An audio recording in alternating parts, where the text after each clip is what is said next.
ആരടി അവൻ? നിന്നെ നോക്കി കൂളിംഗ് ഗ്ലാസും വെച്ച് ചിരിച്ചോണ്ടിരിക്കുന്നവനെ അതാണ്.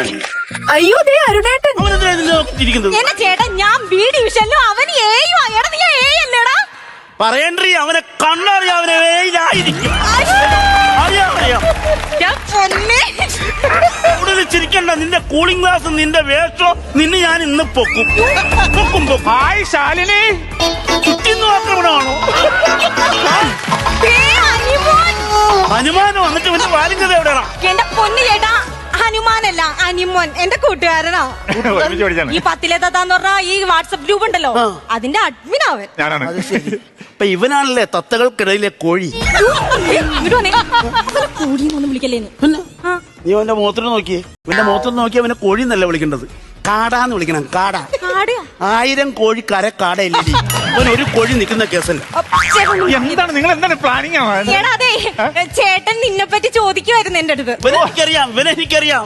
ഇനി ആ മാവ് മറിഞ്ഞ വീട്ടിൽ രാഘവന്റെ മോനല്ലേടാ? അയ്യോ ചേട്ടാ, മാവ് മറിഞ്ഞതല്ല. എന്നെ വെട്ടിയിട്ടേക്കുവാണോ? അല്ലെന്ന്, എന്റെ വീട്ടുപേര് മാവ് ചെരിഞ്ഞ വീട്ടിൽ. ഇവന്റെ അച്ഛൻ രാഘവന്റെ കഥ അറിയാവോ? കേക്കണ്ട പുള്ളിയാ. സ്ത്രീ പുരുഷ സമയത്ത് ഏറ്റവും കൂടുതൽ വേണ്ട എവിടെന്ന് ചോദിച്ചപ്പോ കുളിക്കടവിൽ എന്ന് വിളിച്ചു പറഞ്ഞാണ് ഇവന്റെ അച്ഛൻ. ആ അച്ഛന്റെ മോനല്ലേ? അച്ഛൻ മരിച്ചു പോയിട്ടോ. മരിച്ചത് നന്നായി. ഇല്ല നിന്നെ നിന്റെ അച്ഛനെയും കൂടെ ഒരു പഞ്ചായത്ത് താങ്ങത്തില്ല. എടാ നീ ഒന്ന് കാര്യമൊക്കെ പുള്ളി ഭയങ്കര തമാശക്കാരനാന്നേ. ആണല്ലേ? അല്ല ഞാൻ കാര്യം ചോദിക്കട്ടെ, നിനക്കിപ്പോ എത്ര കുട്ടികളാ? എനിക്ക് 2 പിള്ളേര്. നിനക്ക് എത്ര പിള്ളേരാടാ? എനിക്ക് കുട്ടികളായില്ല. അയ്യോ, എന്നാ പിന്നെ എന്തെങ്കിലും ട്രീറ്റ്മെന്റ് ചെയ്യായിരുന്നില്ലേ? ട്രീറ്റ്മെന്റ് ചെയ്താൽ കല്യാണം കഴിക്കാണ്ട് കുട്ടികളുണ്ടോ? അപ്പൊ നീ കല്യാണം കഴിച്ചിട്ടില്ലേ? ഇല്ലെന്ന്.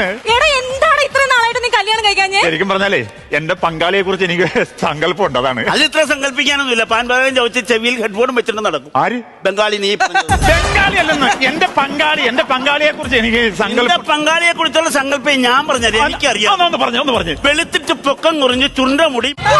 നിന്റെ സങ്കല്പം അല്ലാതെ ഞാനല്ലേ അത്? എന്താണ് ചേട്ടാ ഇങ്ങനെയൊക്കെ പറയണത്? ചേട്ടൻ അറിയോ, ഞാൻ ഇവിടെന്ന് പറഞ്ഞു കഴിഞ്ഞാൽ ഞങ്ങളുടെ ആ ഒരു ബന്ധം ചേട്ടൻ അറിയോ? ഞങ്ങൾ 1ാം ക്ലാസ് മുതൽ 7ാം ക്ലാസ് വരെ ഒരേ ബെഞ്ചിലിരുന്ന് പഠിച്ചവരാണ് ഞങ്ങൾ. ഇത് വരട്ടെ, അപ്പൊ ഇച്ചിരി പഴകിയ കേസായത്. പിന്നെ 8ാം ക്ലാസ് ആയപ്പോഴത്തേക്കും ഞങ്ങൾ വേറെ സ്കൂളിലായി പോയി. അതിന്റെ വിഷമം അവന്റെ മുഖത്തങ്ങ് കിടന്ന് വളം കെട്ടി. അങ്ങനെയാണെങ്കിൽ രാവിലെയും വൈകുന്നേരം ഞങ്ങൾ പോക്കും വരെ ഒരുമിച്ചായിരുന്നു. എന്നിട്ടും വിട്ടില്ല.